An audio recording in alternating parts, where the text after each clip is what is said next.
आपका ताल्लुक कंदकोट से, एक छोटे से गांव जो आजकल डाकुओं और धाड़ेलों के लपेट में, वहाँ पे आप छोटे गांव में पैदा हुए।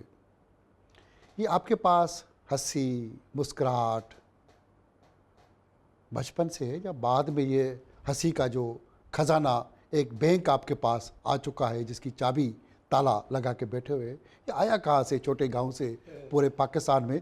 ये भले कैसे छाया? ये भले तो सर बचपन से ही है, यानी ये जो आर्ट का वो है, तो हम उन दिनों में समझ नहीं पा रहे थे क्या है। जब भी कोई तकरीबात हो, शादी ब्याह हो, तो मैं सब बच्चों से आगे, कभी मार खाई कभी क्या। स्कूल में भी मैं नदीम बना फिरता था। नदीम बेग साहब की फिल्म आई थी, नदीम बेग की? हाँ, दिल लगी फिल्म।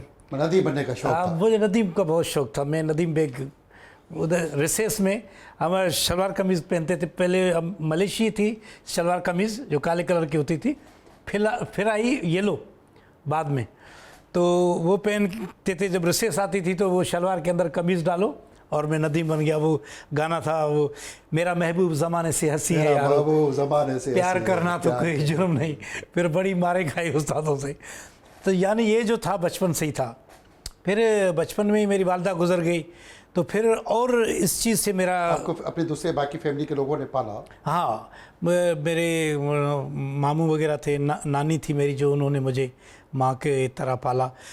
तो और फिर आपके वालिद साहब की भी डेथ जल्दी हो गई? बिल्कुल, वो भी तो गुजारा यतीमी में है। फिर मैंने प्यार लेने के लिए कॉमेडी को बराबर अपनाया। दुखों को, अपने दुखों के अंदर के दुखों को आपने वो हंसी किया उसमें। मैंने कहा भी इसको जो है प्यार लेने के लिए लोगों से, तो सब याद करते थे जब मैं किसी तकरीब में या किसी रिश्तेदार के घर कभी देर करता था, तो वो ये नहीं आया आपके साथ, दूसरे जाते थे तो उसको लाते, वो ये करता है वो करता है, तो बस वो रोज़ी का ज़रिया बन गया। और आपने स्टेज पे कंदकोट से कामों का आगाज़ किया, फिर पाकिस्तान टेलीविज़न पे भी उनकी गेट पे जाना भी धक्के खाना पड़ता था। आपने सारी स्ट्रगल किए, धक्के खाते खाते भले फेम बन गए, तो घर वालों से खुशी मिली या घर वालों के फिर भी ताने और तुनके मिले? नहीं, बस अभी तो माशाल्लाह सब जो है प्यार करते हैं।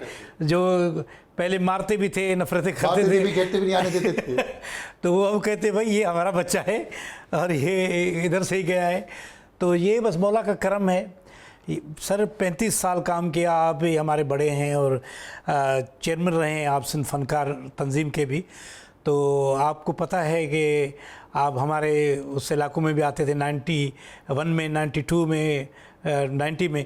तो मैं 96 में कराची आया हूँ मुकम्मल, तो 98 में मुकम्मल कराची में शिफ्ट हो गया था।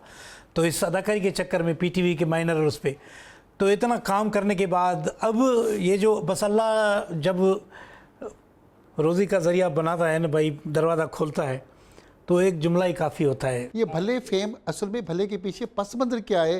भले भली करे आया, भले को आपने वेलकम को आम लफ्ज़ को भले, ये फेम हुआ कैसे? भले उर्दू वाले भी बोलते हैं कभी कभी, आप भले जाओ आप जाओ, ऐसे ही है तो बोलते रहते हैं। या हम भी, हमारा तो आम लफ्ज़ है भले, मामया भले। तो मैंने एक स्किट था, वो दादू का आर्टिस्ट है अब्दुल्ला मला, वो लेकर आया, कहता यार ये 2 मैं स्किट लाया हूँ, एक आप करो एक मैं करूँगा, आप मेरे साथ भी करो। तो हम एक दूसरे के साथ फ्री में करते थे। जब यूट्यूब आया तो मैंने कहा ठीक है, तो मैंने कहा मैं ये भले वाला मैं करूँगा, मैं इसको आगे ले जाऊँगा और एपिसोड बनाऊँगा। कहता ठीक है। एक दूसरा उसने बनाया मेरे साथ, तो मैंने वो भले वाला जो है, तो एक दुकान पे ले जाता है, पहला स्किट ये था, दुकान पे ले जाता है कि भाई ये वडेरे का बेटा है और ये बोल नहीं पाता, सिर्फ भले भले करता है। तो वडेरे ने कहा है कि घी के 5 किलो और चावल के जो है 20 किलो, ऐसे करके वो फिर इससे पूछो। फिर दुकान वाला मुझसे पूछता है, मैं कहता हूँ भले दे दूँ, भले भैया दे दो। तो आखिर वो चला जाता है तो पैसे मुझसे मांगता है, कहता है भाई वो देर की उसने पैसे, तो मैं कहता हूँ भले, और वही जूते भी खाते हैं। फिर ये जो आपकी शरारती अंदाज है, मुस्कुराते रहते हैं, दुख सब क्या घर वालों के साथ भी शरारतें करते हैं? वहाँ पे भी कोई पिटाई होती है भाभी से, या वहीं पे भी शरारतें करके बच जाते हैं? बस वो मुझे बीवी कभी कभी कहती है कि अच्छा हुआ कि आप मज़ाही आर्टिस्ट हैं, अगर आप सीरियस होते तो मैं बहुत पहले तलाक लेती। आप पहले तलाक लेती? मैं भाभी मारती तो नहीं कि उसको भले आपको भले कर दे? अच्छा हुआ आप सीरियस नहीं है।